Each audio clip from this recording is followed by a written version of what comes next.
Team sports and physical education can help us build a strong and positive character that includes good sportsmanship. This will help us in the future. Sportsmanship is something that you definitely need to teach students to have, whether they play sports or not. It's just something that is going to help you get along with others, whether it's doing something in your class, in the classroom, like playing a sport, an activity, or also getting along outside of the. Sportsmanship is something that develops over the years. It's not something that can be had overnight. It's something that you develop with the camaraderie of being on a team and being amongst friends and learning together. And it's that sticking together and being able to come through it together and being able to still smile about it at the end. What are some ways that teachers can include good sportsmanship in their classes? It can definitely be a challenge, but I think it's something that you can teach them. It is a challenge because maybe of difference of opinions. Some people might agree with it, some people may not. A way to bring them together is maybe try to do some type of activity that's going to make them either work together, strategize together, and everybody has a different role where they have to be a part of it. Sportsmanship is a bit like cooperative learning. We try to get the kids to work together and to have respect for each other and to be able to talk to each other, encourage each other and help each other out, which, as I said, translates to cooperative learning in the classroom setting. Good sportsmanship isn't only applied in sports. I believe that sportsmanship transfers over onto the classroom and to other areas of your life, because if you're going to handle things one way on the field, you should probably handle everything the same way. So if you're going to be nice to people, be nice to people wherever you go. Just the entire teaching environment is going to benefit how the students enjoy the class. It's going to benefit it in the sense that they're going to create some camaraderie around themselves. In our daily life, can sportsmanship be applied? I always tell students that it's something that's going to benefit them both here in the classroom and any type of classroom or work.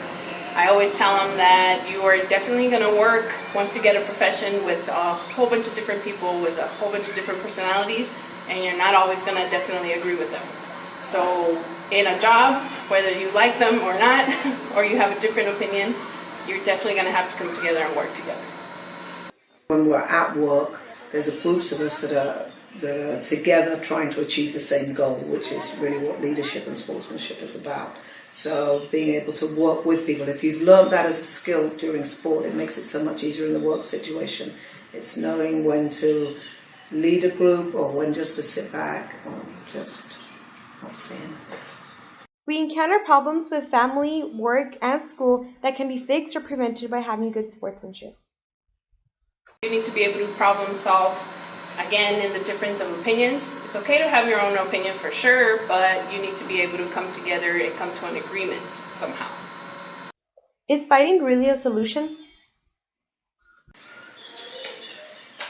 Fighting is a funny one. Fighting is a strange one because when I first started teaching, I first went to Santa Teresa High School. There was an older PE coach, and sometimes in the gym the boys would get upset over the score or they would argue with each other, and the coach would say to the boys, okay, let's go to the locker room and you can fight it out in the locker room. And I'd be like, no, not really. I mean, is he joking?